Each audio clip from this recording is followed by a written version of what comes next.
Today's episode is brought to you by Proud Wolves. It is Proud Wolves' mission to build stronger local communities by using global systems. Our main focus is the integration of children in the local community to boost their sense of purpose and belonging and reduce mental health issues and suicide rates. We want to make sure that children all over the world have free access to cultural activities and sport. Proud Wolves helps organizations to change their income models and stops them relying on membership fees for children. Find Proud Wolves on Google for more information.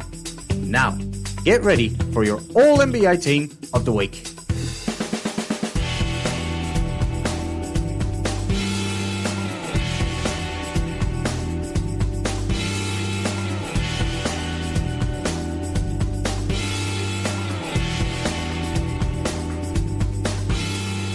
Goeiedag, enchantée, and welcome to this week's episode of A24 Presents All-NBA Team of the Week.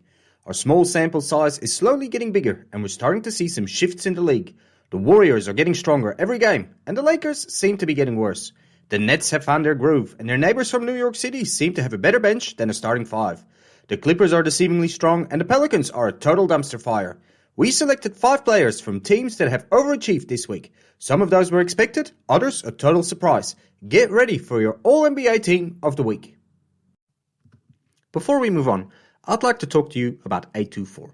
A24 is created by Proud Wolves with the intention to provide children with an opportunity to learn and play basketball at their own pace and completely free. We have created different courses which are available on the website to improve their basketball skills. But our real mission is to help disadvantaged children by building and upgrading basketball courts around the world and supply them with basketball gear to play with. Come and find our website and grab a t-shirt to support the course. Now, let's get back to the show.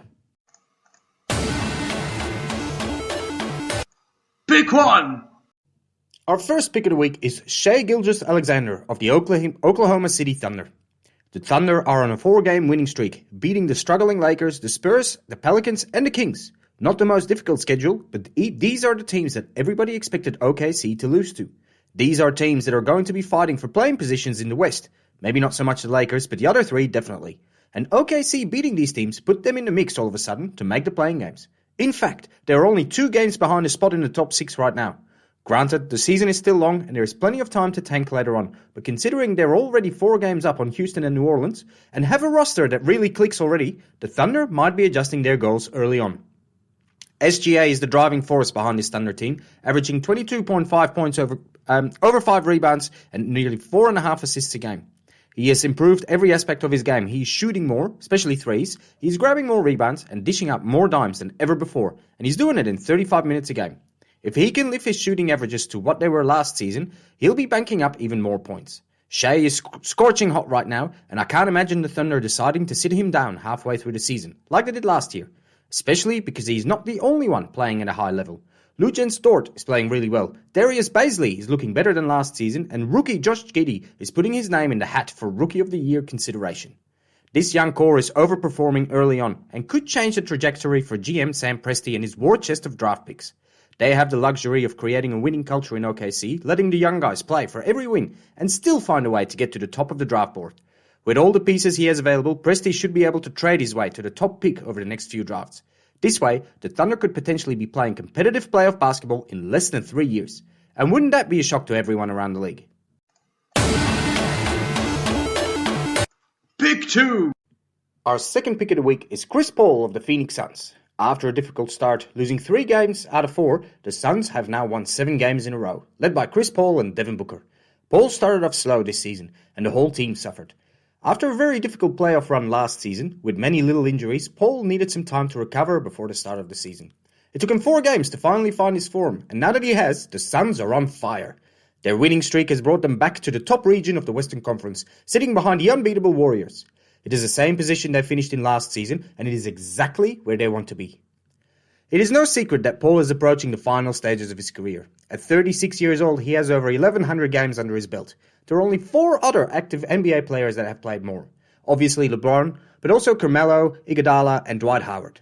But with a contract that could run to 2025, Paul still has plenty of time left to catch up on these guys and to finally add that ring to his massive collection of individual stats. One record he already claimed this season, he's becoming the first NBA player in history with 20,000 points and 10,000 assists. And with nearly 10,400 assists, he is now third in all-time assists for his career, following Jason Kidd and John Stockton, who leads everyone with 15,806 assists. Catching him will be impossible, unless Paul does a Tom Brady and plays well into his 40s. But individual stats don't mean anything unless he has that ring. That is the main goal for the Suns this season. They were so close last year, and most people around the league believe that it was the one and only opportunity for the Suns to get it. There is just too much competition in the West to get to the finals back-to-back. But with so many of the contenders in the West struggling early on, it could well be that the Suns get there after all, given that they can stay healthy themselves. Ayrton is listed as questionable for their upcoming game against Houston. Either way, the Suns are hot right now, and will try to keep this form right up till the end of June. Pick 3! Our third pick of the week is Demar Derozan of the Chicago Bulls. After starting the season 6-1, they lost twice against the Philly role players, and everybody assumed that the Bulls would come back down to earth and turn into a normal thing.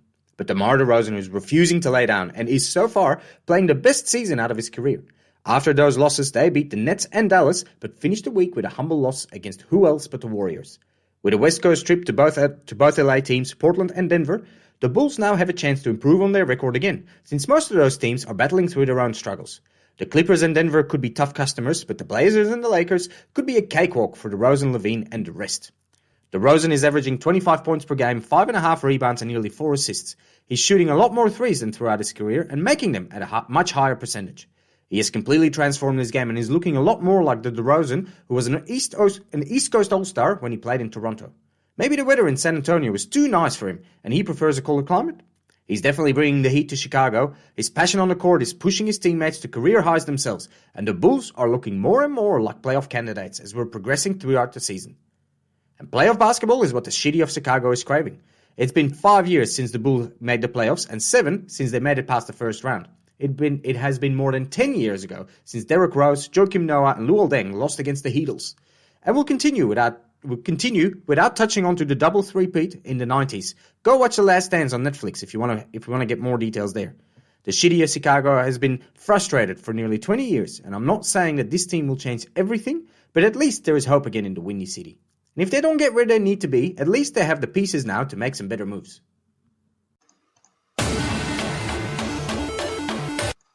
Pick 4!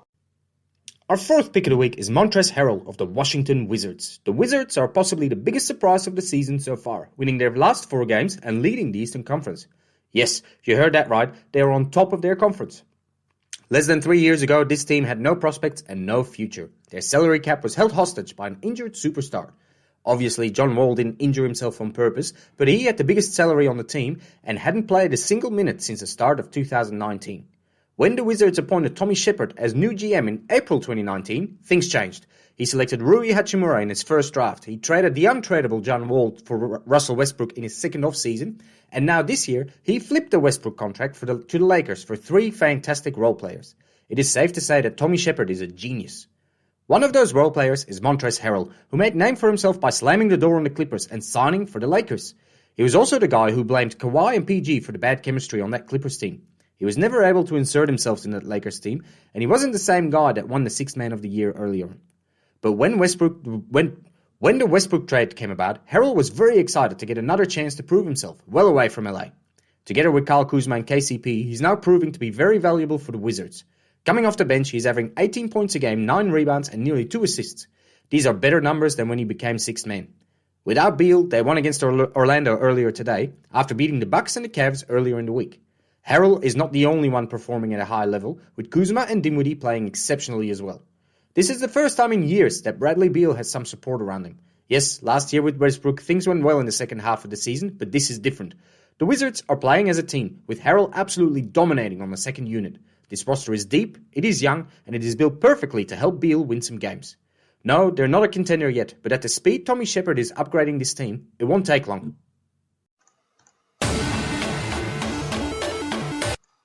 Pick 5! Our fifth pick of the week is Nikola Jokic of the Denver Nuggets. The Nuggets are missing Jamal Murray this season and are relying on Nikola Jokic and Michael Porter Jr. to get to the playoffs. They even signed MPJ to a $145 million contract over 5 years to prove their confidence in the young guy. But, As it happens enough in Denver, disaster struck. MPJ hadn't been playing like himself at all since the start of the season, and it turns out that he has re-injured his back, an injury that kept him off the court his entire rookie season.